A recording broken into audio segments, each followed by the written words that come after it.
This is actually the last day of Vlogmas for me.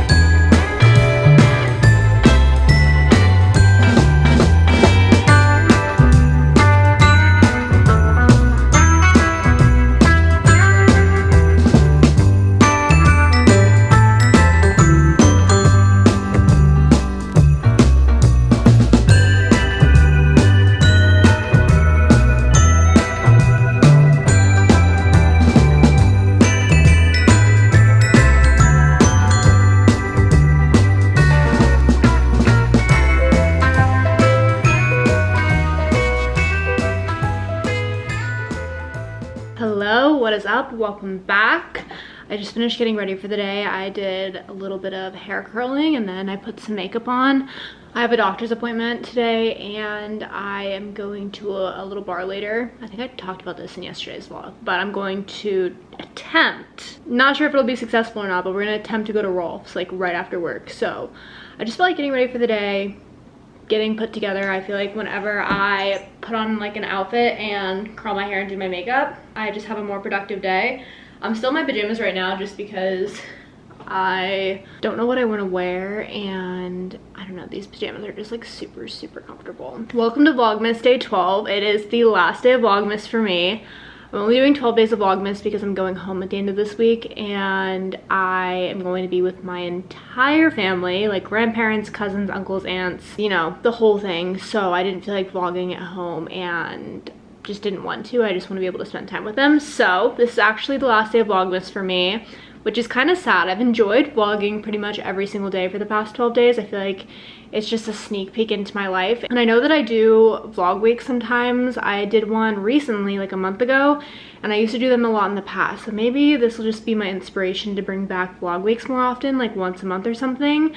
But this has been a lot of fun. I hope you guys have enjoyed it just as much as I have. I can't wait to look back on these vlogs in a few years and just reminisce about my time in Jersey City, Christmas time, living with John for the first time, like the whole 9 yards. It'll be good memes to look back on. But I just wanted to quickly introduce the vlog, say welcome back. I'm getting ready to make a little breakfast lunch situation. It's 11:16, so it's a little later on now. So I'm thinking probably like a sandwich and just do like a very early lunch with pita chips or something of that sort. We don't really have any breakfast food and I've been trying not to buy a lot of food because I literally leave for 2 weeks at the end of this week, so there's no point in me buying a bunch of groceries for it just to go to waste. So we're gonna use what we have and just have an early lunch situation. We're matching. Can they see me? Kinda, I'm trying to cover your computer. There we go. That's so funny. We got these matching sweaters from Old Navy. I think I showed it in my Virginia vlog, but instead of getting Christmas pajamas, like matching Christmas pajamas, we thought it'd be fun to get matching polar bear sweaters. And I put mine on this morning because I wanted to be like festive. And I just turned around like 5 minutes ago and didn't realize that he put it on to match, but I thought it was kind of funny and cute. So this is the outfit of the day. My Old Navy polar bear sweater. I'm wearing Abercrombie jeans, and then I'll probably wear some booties. I leave in about an hour and a half or so for my doctor's appointment. Really not in the mood to go, to be completely honest. I just don't enjoy anything to do with the doctors, especially within the past year, just because I've had like so many things going on, but it makes me anxious and it's not fun. So that's where I'm currently at. I'm trying to distract myself by working and watching Netflix and doing everything but thinking about my doctor's appointment, but do have to go eventually. Also, I wanted to update you guys on the poll that I put on Instagram yesterday, because I put a poll up on Instagram asking for a view of the Beis weekender bag, and not only did I get so many responses to that poll, but I actually FaceTimed a friend last night that has both the weekender bag and the mini weekender bag, and so now I know a little bit more about them and I feel like I can give you guys a little bit more information because of the fact that I received so much feedback.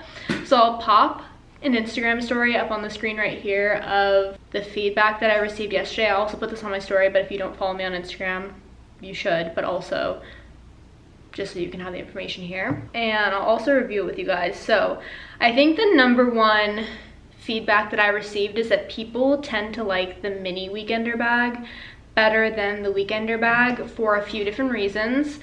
People do love the Weekender bag, and I also got a lot of people saying that they love it and it was the best investment ever, but basically what I was concerned about is true with the Weekender bag. A lot of people say it doesn't fit underneath the plain seat.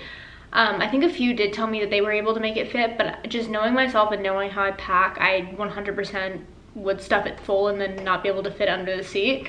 So that is true, that it doesn't fit under the seat in front of you. And 2, people have said that it gets really, really heavy when you pack it really full, which was another concern of mine because I'm a baby when it comes to carrying my own bag, and especially a bag that's really heavy. And if it hurts my shoulder walking through the airport, I'm gonna be miserable. Like, I want a comfortable situation. So the 2 things that I was concerned about are in fact true, but people said that the mini Weekender bag, which I was also looking at but wasn't looking too much into, would be a good substitute for the Weekender bag if you're just looking to replace like a backpack, your personal item, not the carry-on item. So I maybe would still bring a carry-on suitcase, but instead of using my backpack as my personal item, I would get the mini Weekender bag and have that be my new personal item, because the mini Weekender bag can fit on a suitcase. So can the Weekender bag, but the mini Weekender bag would be what I would be getting. But it can fit on a suitcase through this like little pocket. It like fits on the handle of the suitcase. I don't know how to explain it. So that would be nice. And also it has a lot of space. You can fit like a change of clothes, shoes in the bottom, 2 pairs of shoes in the bottom, laptop, makeup bag, electronics, so on and so forth. Like, it's a decent size for a personal item. So it's almost like you're getting away with having 2 carry-on bags, just one of them not being as big as the other. That is kind of the gist of what everyone was saying. I also had a few people say that the cream color gets dirty really easily, but other people were saying that it might be stain resistant and theirs didn't get dirty. So it might just be how you handle the bag and how you treat the bag. If you're like flinging it around the airport, it's probably gonna get dirty, but if you're careful with it, it's not. And then the Weekender, the full-size one, does fit in the overhead compartment easily. If you did want to replace your suitcase with the Weekender, babe, What? really? Anyways. Anyways, the Weekender bag could replace your suitcase if you're looking for it to like actually replace your carry-on item and not your personal item, and it fits in the overhead compartment really easily. So that was something that people were saying. It could be a carry-on, but it gets heavy if it's full. But some of the Weekender bags come with padding on the cross strap. Some of them don't though. I had a friend that said that hers came with the padding and it makes a huge difference for comfort when you're carrying it, but her roommates or her friends didn't come with the padding, and she said her friend always complains about the fact that it hurts her shoulder. So that is something to be on the lookout for. And then obviously the size difference. The mini Weekender is very obviously smaller than the Weekender bag, but not by a lot. You just wouldn't be able to pack for a long trip in the mini Weekender bag, but you could pack for an overnight trip, or like I said, just use it as a personal item. And then I think that was pretty much it for the feedback that I got. So I probably wouldn't get the actual full-size Weekender. I'd probably get the mini Weekender if I got it at all, but right now it's sold out on pretty much every single website anyway, so I'm not going to be getting it anytime soon. But I figured I would share the feedback with you guys because I posted that poll and then I received quite a few DMs for people asking me to share the feedback, so I'm assuming you guys would want the feedback too. So that is the gist. That's the tea on the Weekender bag.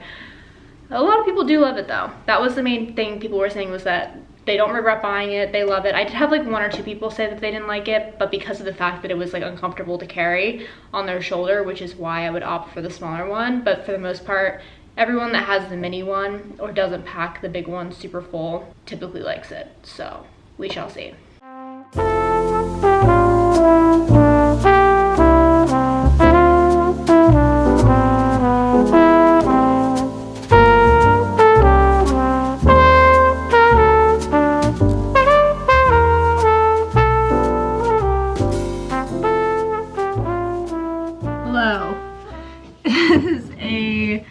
While later, I just got back from going to Rolf's and hanging out with my friend, and I figured while I take off my makeup I would give you guys an update on Rolf's and whether or not I think it's worth it. So Rolf's was very cool. If you go, I would recommend either going earlier in the day or right at 5 o'clock when you get off of work, because we did still have to stand in a line at 5 o'clock, but the line was like maybe 20 minutes compared to after 5 o'clock. The line was literally so long. So that's like the first tip that I give. Second is that when you go in there, prepare to not only be squished the entire time if you choose to stand at the bar versus getting a reservation at the restaurant, because there were a lot of people there and very little bar space, and basically we just had to be fine with being squished, which if you're there for the experience, it is what it is. Like, I had never been to Rolf's before, and I definitely inserted videos of Rolf's, but like maybe 2 clips because it was so crowded that I literally could not vlog in there, like, whatsoever. Prepared to be squished. Also, prepared to pay $35 a drink. 36. Probably $36 a drink. I am not exaggerating when I say that. The drinks themselves were $32 each, and then by the time you tip, we each paid $36 for 1 drink. I cannot believe I just paid that much for a cocktail. I don't even really like drinking alcohol that much, to be honest, let alone paying $36 for it. Like, I'm so sorry, but where, that has to be legal. Is Rolf's worth it, in my opinion? No. Go somewhere different. Like, there are plenty of Christmas bars in New York that you can get a reservation for, and you do not need to pay $36 a cocktail. Did I do it for the New York City experience? Yes, I did. Would I do it again? Absolutely not. No. Because we even looked at the people that got a table. So like, there's a restaurant portion of the bar, and then there's like a bar portion of the bar, and we were in the bar portion of the bar, but the restaurant portion of the bar, we looked at this, we were like snooping, you know, as one does. If you're right over my shoulder, I'm gonna snoop. These people next to us, they had like a 2-person table, and they were closing out their bill, and they paid $170 for 2 people to not only eat but have a cocktail. Their cocktail wasn't even finished. It's not worth it, in my opinion. Just go to like Pete's Tavern or any of the other 1,000,001 Christmas bars that New York has, in my opinion. Unless you want to pay $36 for a cocktail, then by all means just go for it, but I will not be going back. We also went to a bar across the street, and unfortunately I'm pretty sure it was a Georgia bar, so I'm very sorry to my family who are not Georgia fans that I've disgraced by going to the Georgia bar, but also I feel like I'm standing up for my family that's Georgia fans, so half Go Dogs, half Roll Tide. But that place was cool because they had like little Christmas lights up and stuff like that. So it was kind of like a Christmas bar, but like an underrated Christmas bar, you know? They just had like Christmas lights hung around the bar, and the cocktails were much cheaper. We got chips and guac. We got 2 cocktails. It was a good time. So overall had a really good night. If you couldn't tell by my voice, I am slightly tipsy from that second bar because the drinks were a little strong, but I'm getting ready to eat dinner. It's literally 9 o'clock now. I cannot believe I'm eating dinner this late, but we're having rotisserie chicken that I bought yesterday, that we failed to eat yesterday, and I think that's all I'm eating for dinner, but I just figured I'd update you guys on the Christmas bar because I need to give you guys a real authentic whether or not it was worth it review, because truthfully, just save your money and go somewhere else. But also, if you're willing to spend the money for the experience, no one's stopping you. I'm not stopping you. I did it for the experience. Probably wouldn't do it again, but it was cool.